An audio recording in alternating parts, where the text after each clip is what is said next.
Salam uşaqlar. Dərsimiz orqanizmdə maddələr mübadiləsinin davamı olaraq vitaminlər mövzusudur. Vitaminlər orqanizmin ən vacib üzvü elementlərdəndir. Vita həyat deməkdir. Vitamin sözünü ilk dəfə elmə Polyak alimi Funksiya tərəfindən gətirilmişdir. Vitamin əsasən fermentlərin, bioloji fəal maddələrin yaranmasında, orqanizm həyat proseslərinin tənzimləməsində iştirak edirlər. Cüzi miqdarda təsir göstərdiyi üçün bunlar bioloji fəal maddələr də adlandırırlar. İnsan orqanizmi üçün zəruri olan vitaminlər əsasən iki qrupa bölünür. Suda həll olan vitaminlər və yağda həll olunan vitaminlər. Suda həll olunan vitaminlərə C və B vitaminləri aiddir. Yağda həll olan vitaminlərə A, D, E, K vitaminləri aiddir. Siz burada qeyd edeyim. Bəlkə də suda həll olan vitaminlərə, C və B vitaminləri, yağda həll olan vitaminləri isə yağda A, D, E, K vitaminləri aiddir. Vitaminlər Latin hərfləri ilə işarə olunur. Göründüyü kimi Latin hərfləri ilə işarə olunur. Onların əksəriyyəti bədənə xaricdən bitki və heyvan mənşəli qidalardan daxil olurlar. Bunları silim. Bitki və heyvan mənşəli qidalardan daxil olurlar. Əgər normal sağlam qidalanmadıqda və yaxud da heyvan mənşəli qidalardan az istifadə, bitki mənşəli qidalardan az istifadə edildikdə avitaminoz kimi xəstəliklər yaranır. Avitaminoz nədir? Vitamin çatışmaması, orqanizmdə vitamin çatışmaması və yaxud da normadan artıq vitamin qəbulu hipervitaminoz xəstəliyini yaradır. Burada bir şəkil verilibdir. Çalışaq şəkilə baxaq. Şəkilə baxaq. Şəkildə deməli, şəkildə keyfiyyətli bir boşqabdakı qida verilib. Əgər keyfiyyətli sağlam qidalanırsa, bu zaman bütün gündəlik vitamin ehtiyacımızı ödəyəcək vitamin ehtiyacı. Əgər sağlam qidalanmırıqsa, yox, lazımsız qidalardan istifadə ediriksə, sağlam qidalanmırıqsa, bu zaman vitamin çatışmamazlığı olacaq və avitaminoz xəstəliyi yaranacaqdır. Vitamin çatışmamazlığı zamanı vitamin preparatlarından istifadə edirlər. Bunu həkim məsləhətsiz, lazımsız yerə artıq vitamin qəbulu isə hipervitaminoza gətirib çıxardacaqdır. Baxın. Əgər yox, normal vitamin preparatlardan normal qəbul olsa, bu isə bədəndə vitamin ehtiyacını ödəyəcəkdir. Hipervitaminoz nədir? Hipervitaminoz bədəndə vitaminin artıqlığıdır. Bu nə zaman baş verir? Normal vitaminlərin nəzarətsiz qəbulu zamanı hipervitaminoz baş verir və hipervitaminoz zamanı A və D vitaminləri bədəndə yığılır və vitamin artıqlığı baş verir. Amma bəzi digər vitaminlər var ki, məsələn, C kimi vitaminlər sidik vasitəsilə orqanizmdən xaric olunur. İndi isə burada bir fəaliyyət veribdir. Təcrübə göstərir. Təcrübədə nə göstərir? Təcrübədə 3 dənə əslində stəkan göstərilir. Yəni 3 dənə təcrübə şüşəsi göstərir. Bunların birinci, ikincinə limon və alma şirəsi qoyulur əvvəlcə. Sonra alma və limon şirəsindən sonra üzərinə biraz da nişasta, 5% nişasta tökürlər. Üzərinə isə yod məhlulu tökürlər. Burada biz nəyi bilməliyik? Bilməliyik ki, yod bütün askorbin turşusunu oksidləşir. Yəni yod məhlulu askorbin turşusunu asanlıqla oksidləşdirə bilir. Əgər təsəvvür et, birinci şüşədə alma şirəsidirsə, ikincində də limon şirəsidirsə, bu zaman bunu necə bilərik ki, C vitamini daha çox zəngindir, hansında zəngindir? Bir müddət sonra əvvəlcə yod, alma şirəsi və limon şirəsində olan C vitamini oksidləşdirəcək, sonra nişastanın rəngini dəyişəcəkdir, mavi rəngə boyayacaq. Və bir müddət sonra keçəndən sonra hansı şüşədə ki, rəng açılması tez baş verir, deməli burada C vitamini daha yüksəkdir təcrübədən. Bunu müəyyən edə bilərik. Deməli C vitamini qan damarı divarlarının keçiriciliyini tənzimləyir, yaraların sağalmasında sümüklərin birləşməsini sürətləndirir. Orqanizmin xəstəliklərə qarşı müqavimətini artırır. C vitamini çatışmamazlığı insanda skorbut xəstəliyi yaradır. Skorbut xəstəliyi nədir? Ağzın selikli qişasında qan sızmalar, dişlərin dibinin qanaması, dişlərin tökülməsi, yəni dişlərin yerindən laxlaması, dişlərin tökülməsi, dəridə, əzələlərdə, selikli qişalarda qansızmalar baş verir. Sonra A vitamini və burada şəkil var. C vitamini. C vitamini insana sutkalıq tələbat, buna diqqət eləyir. Deməli C vitamini insanda sutkalıq tələbatı nə qədərdir? 50-78 mg C vitamini tələbatımız var. Bir də C vitamini suda həll olan vitaminlərə daxildir, xatırladaq. A vitamini retinol da adlanır, digər adı görmə pigmentinin tərkibinə daxildir. Bu vitaminin çatışmamazlığı zəif işıqda görmənin pozulması, xüsusən gecələr görmənin pozulması və toyuq korluğu xəstəliyi adlanır. Əsasən heyvan mənşəli qidalarda vardır. Bitkilərin qırmızı və sarı rəngli hissəsində karotin maddəsi A vitamininə çevrilə bilir. Harda çevrilir? Qaraciyərə və bağırsaqda A vitamininə çevrilə bilir. Deməli, karotin maddəsi, bu dərsin bu hissəsini diqqətlə yadda saxlayaq. Karotin maddəsi qaraciyər və bağırsaqda A vitamininə çevrilə bilir. Hardaydı karotin maddə? Bitkilərin sarı və qırmızı hissələrində. Gəlin D vitamini haqqında biraz baxaq. A vitamində bir də insanda sutkalıq tələbatı 2-3 mg-dır. A vitamini bişirildikdə, məsələn, yerkökdə yarısını itirir. İstiyə tab gətirmir, tez parçalanan vitaminlərdəndir. D vitamini nədir? Bağırsaqlarda kalsium və fosforun geriyə sorulmasını tənzimləyir. Yəni nə deməkdir? Bağırsaqdan lazımlı qidaların qana sorulur, lazımsızlar xaric olunur. D vitamini bağırsaqdan kalsium və fosforların qana sorulur. Yəni bağırsaqdan xaric eləməyə qarşısını alır və qana sorulmağa kömək eləyir. Bir də sümük toxumasından kalsium və fosforu çıxmasını qoymur. Yəni sümüklə bağlayır da, sümükdə kalsium fosforu miqdarını tənzimləyir. Sümükdən kalsium fosforun çıxmasının qarşısına. Deməli nədir əsas funksiyası? Kalsium fosforu bədəndə saxlamaqdır. D vitamini. D vitamini həm də qida ilə az miqdarda qida ilə qəbul edilir. Əsas hissəsi günəş şüalarının təsiri ilə dəridə əmələ gəlir. Deməli, uşaqlarda D vitamini çatışmamazlığı zamanı raxit xəstəliyi baş verir. Bu zaman ayaq sümükləri əyilir, döş qəfəsi deformasiyaya uğrayır. Uşaqların başında sonra başların böyüməsi olur və ayaq sümükləri bədənin ağırlığına tab gətirməyə əyilir. Döş qəfəsində deformasiya baş verir, D vitamini çatışmamazlığı. Bundan başqa digər vitaminlərimiz də var ki, onlar haqqında da məlumat vermək istəyərəm. K vitamini var ki, qanaxmaların qarşısını alır, qanaxmanın qarşısını. Y vitamini sonsuzluq, əzələ zəifliyinin qarşısını alır. B1 vitaminimiz var ki, sinir sistemi, əzələ zəifliyi üçündür. Həm də B1 vitamini çatışmamazlığında beri-beri xəstəliyi əmələ gəlir. Sonra B2 vitamini var ki, ağızda çatışmamazlığı, ağızda yaralar əmələ gəlir. Sonra B6 vitamini var ki, zülal mübadiləsini tənzimləyir, sinir sistemini tənzimləyir. Bir də uşaqlar B12 vitamini vardır. Bu da qan əmələ gətirmədə iştirak edir, bir də sinir sisteminin normal funksiyasını tənzimləməsində iştirak edir. Amma B12 vitamini yalnız və yalnız heyvan mənşəli qidalarda var. A vitamini də heyvan mənşəli qidalarda var. A vitamini amma bitki mənşəli qidalarda da tapmaq olar. Amma B12 vitamini ancaq və ancaq heyvan mənşəli qidalara məxsusdur. Deməli, keçək dərsi davam edir. Zülal mübadiləsindən danışaq. Zülal mübadiləsi çox maraqlı hissədir, dərsin ən maraqlı hissələrindən biridir. Zülal mübadiləsi nədir? Bədən hüceyrələri, toxumalar, orqanlar əsasən zülallardan qurulmuşdur. Zülallar həmçinin mürəkkəb funksiya yerinə yetirən bioloji fəal maddələrdir. Fermentlərin digər maddələrin əsasını nə təşkil edir? Zülallar təşkil edir.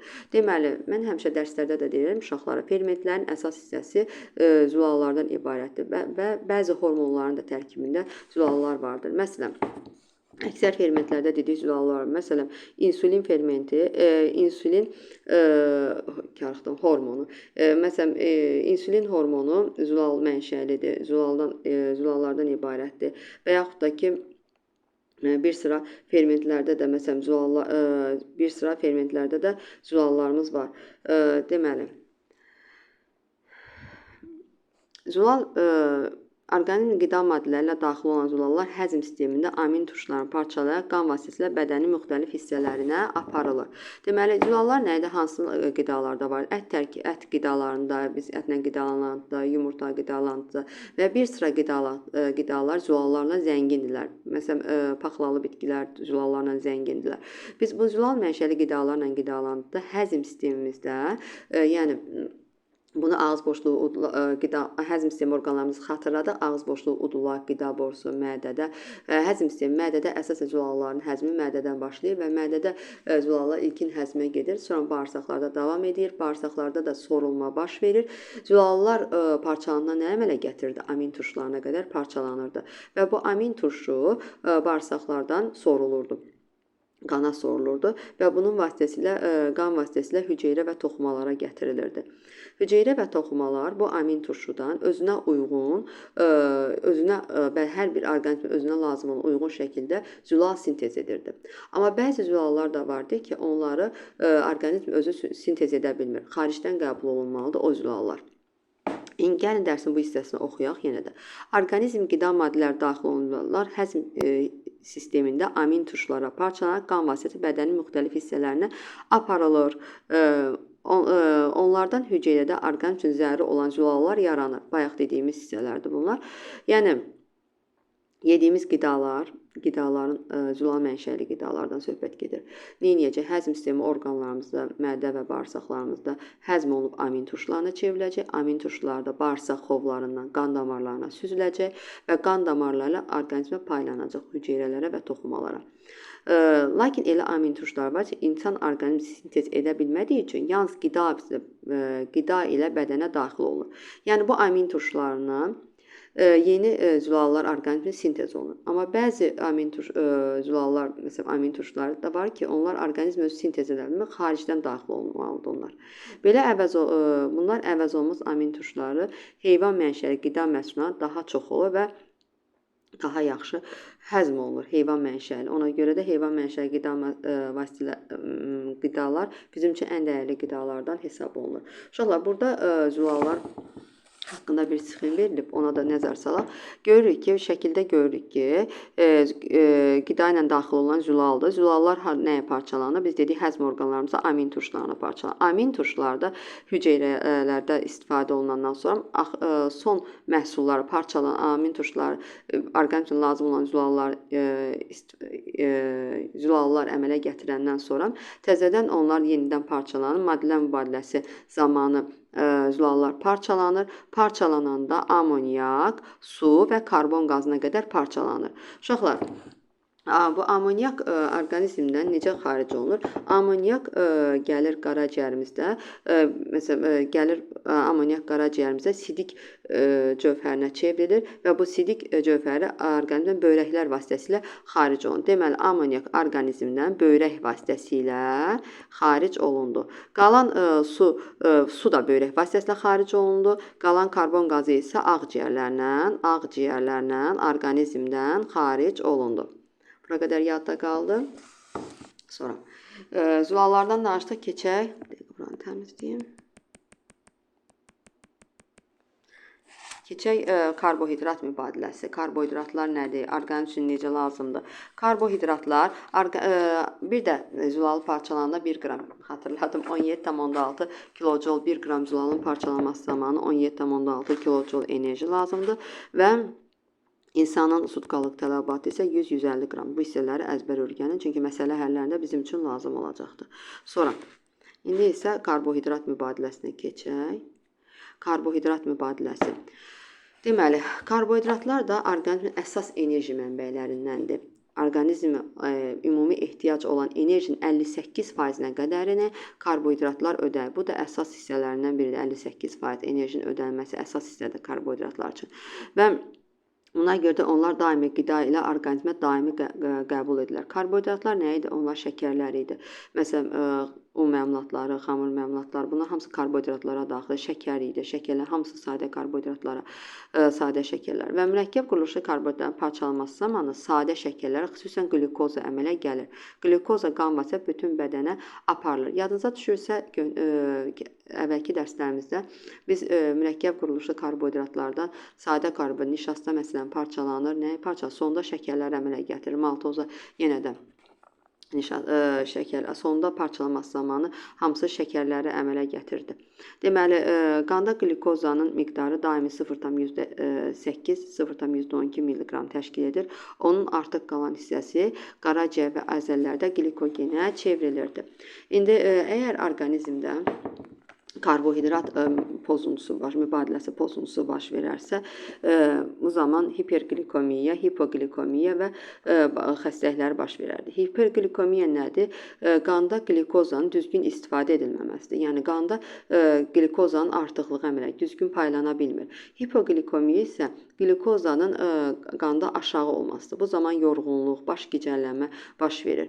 Sonra zülal və yağ ehtiyatlarının pozulması, əgər karbohidrat pozularsa, zülal və yağ ehtiyatlarımız da pozularlar.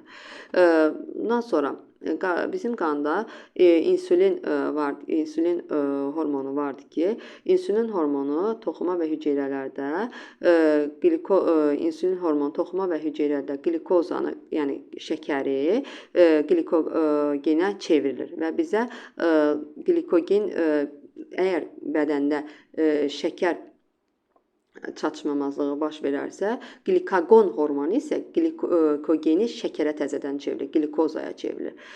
Yəni orqanizmdə karbohidrat mübadiləsini tənzimləyir. Sonra insan uzun müddət ac qalacaqda qanda glikoza miqdarı normadan aşağı düşür və bu zaman qaraciyərdə toplanan glikogen parçalanır və qana keçir. Uşaqlar, bir daha bunu izah verim. Deməli, normal şəkərlə şəkər çox qidalananda qanda şəkərin miqdarı artır. Çox qidalananda. Bu zaman bizdə insulin hormonu var və insulin hormonu mədəaltı vəzin hormonudur, xatırladaq, gələcəkdə keçəcəksin buna. İnsulin hormonu nə edəcək? Şəkərin, qanda şəkərin miqdarını tənzimləyəcək. Glikozanı glikogenə çevriləcək. Deməli, insulin hormonu glikozanı, qanda glikozanı glikogenə çevirəcəkdir. Çevirəcək nəyə? Glikogenə çevriləcəkdir. Əgər şəkər azlığı baş verərsə, yəni qidalanmadıq, bugün qidalanmadıq, şəkər yemədik, qanda şəkərin miqdarı düşdü. Onda glikagon hormonu glikogeni glikozaya çevriləcək. Deməli, bu zaman isə glikagon hormonu, o da mədəaltı vəzin hormonu glikogenə çevriləcəkdir. Sonra, burada şəkil yenə var, şəkillərə diqqət yetirək. Qidanın karbohidratlar qidalanma zamanı, əgər karbohidratla qidalanırsa, karbohidrat nəyə parçalanır? Burada glikoza, glikogen, bayaq bu çevrilmələri izah elədim, yenə də xatırladım. Glikoza, glikogenə, yəni necə çevrildi? İnsulin hormonu ilə. Yəni, buraya yazaq, insulin. Glikogen, glikozaya, glikagon hormonu ilə çevrildi. Və bunların parçalanmağından son məhsul kimi karbon qazı və su əmələ gələcəkdir. Karbon qazı və su son məhsul kimi əmələ gələcək. Karbon qazı yenə ağciyər vasitəsi orqanizmdən xaric edəcək, su isə böyrəklər vasitəsi orqanizmdən xaric edəcək. Artığı glikogenə çevrilir və harada toplanır? Qaraciyər və əzəllərdə glikogenə çevrildi. Əgər glikoza çatışmamazlığı zamanı təzədən bu glikogen glikozaya çevrilib bədəndə istifadə olunacaq qanda. Bundan sonra keçək yağ mübadiləsinə. Yağ mübadiləsi nədir? Yağlar gliserin və yağ turşularından ibarət mürəkkəb üzvü birləşmələrdir. Yağlar əsas qida maddələri hesab olunur. Nə üçün? Çünki yağların 1 qram yağın parçalanması zamanı 38,9 kJ enerji sərf olunur. Bundan başqa yağlar bir sıra hormonların tərkibinə daxildir. Bundan Əlavə yağlar hüceyrə membranında əsas funksiyası, yəni əsas hissəsi hüceyrə membranı yağlardan təşkil olunmuşdur. Yağlarda məsələn hüceyrə membranında fosfolipidlər, xolesterin, bunlar yağlardan ibarətdir. Bundan əlavə xolesterin börək üstü vəzinin, cinsiyyət vəzinin hormonların əsas tərkib hissəsidir. Uşaqlar, yağ mübadiləsinin pozuntusu zamanı isə ateroskleroz adlanan xəstəlik əmələ gəlir ki, bu da damarlarda xolesterinin damarlar divarından tutmasıdır. Yəni damar keçirgənliyinin azalmasıdır. Yağlar hüceyrə quruluşunun əsas quruluşunda, hormonların sintezində vacib funksiya yerinə yetirir. Deməli, hüceyrələrin quruluşunda, hormon sintezində yağlar əsas funksiya yerinə yetirir. Yağlar dərialtı piy qatında, bədənin digər hissələrində toplanır.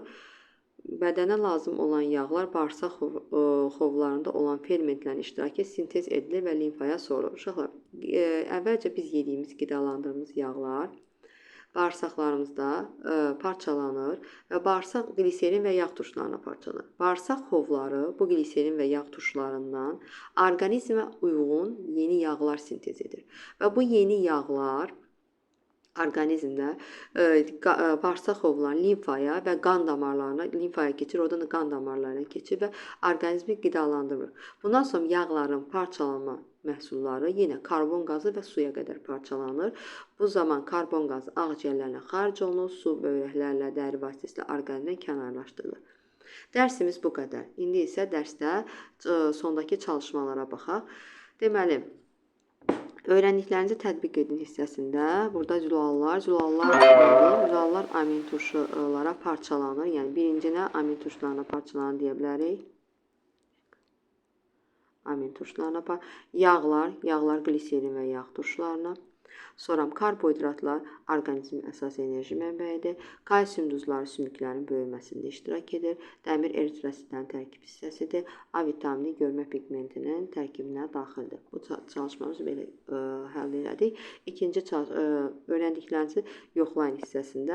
Deyir ki, bizə 100 qram ağ çörəkdə 8,1 qram zülal, 0,9 qram yağ, 47 qram karbohidrat olduğunu bilərək onların parçalanması zamanı ayrılan ümumi enerjini hesablayın. Gəlin, burada məsələni belə həll eləyək. Deməli, biraz yuxarı çəkin bunu.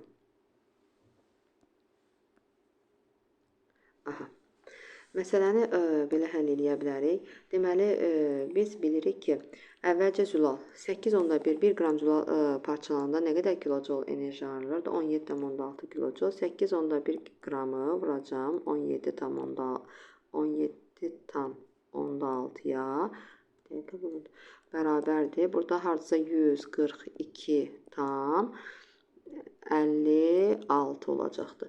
Sonra 0,9'u da vuracam 38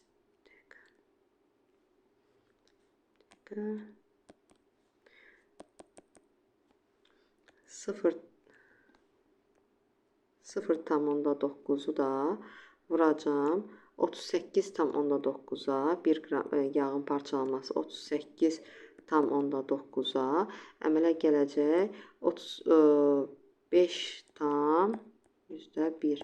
Sonra 47 qramı vuracam 17,6'ya yenə də əmələ gələcək 800 təxminən 27,2 kilojol. Sonra isə bunların hamısını toplayacağıq. Yəni 142,56 üstə gələcəm 35,1 üstə gələcəm 827,2 bunları toplayanda cəmi eləyəcək 1004,77. Yəni məsələ həllimiz budur. Yəni ayrı-ayrılıqda hamısını öz qram, məsələn, zülal 1 qram parçalananda 17,6 kilojol alınırdı. Yağlar 38,9, 47-dən vurub və toplayacaq. Sonraki məsələdə deyir ki, uzun məsafə qət edən idmançı nə üçün şirin çay içməyi məsləhət görülür? Onun üçün şirin çay içməyi məsələn, birincisi şirin çay şəkərin özü glikozadır. Glikoza qanda ən son parçalanma məhsuludur. Ən tez qanı şəkərlə təmin edən üzvü maddədir. Ən tez qlikozu təmin edə bilər. Şirin. Bütün yediyimiz karbohidratlar hamısı qlikozaya qədər parçalanırlar. Biz bilirik. Yəni buna görə birinci qlikoza tez qana sorula bilir. Ona görə bir də ki, çayın tərkibində kafein var ki, bu da əzələ yorğunluğunu götürür. Bundan əlavə tərləmə zamanı, qatış zamanı idmançı tərləyir. Bu da çoxlu sayda elektrolit itirir bədəndə. Bunda çayında tərkibində olan su bədəndə susuzluğu yatırır və bu elektrolitləri təmin edir bədəndə. Bir də üçüncü çalışmaya baxaq. Yalnız bitki mənşəli qidaları qəbul edilməsi sizcə hansı vitaminin çatışmamazlığına səbəb olar? Bitki mənşəli yalnız qidaların qəbul edilməsi birincisi kitabımızda verildiyi kimi A vitamininin çatışmamazlığına səbəb ola bilər. Bir də ki, B12 vitamininin çatışmamazlığına səbəb olar ki, bunlar da ancaq heyvan mənşəli qidalarda daha zəngindirlər. Dərsimizə uyğun testlərin izahı da olacaqdır.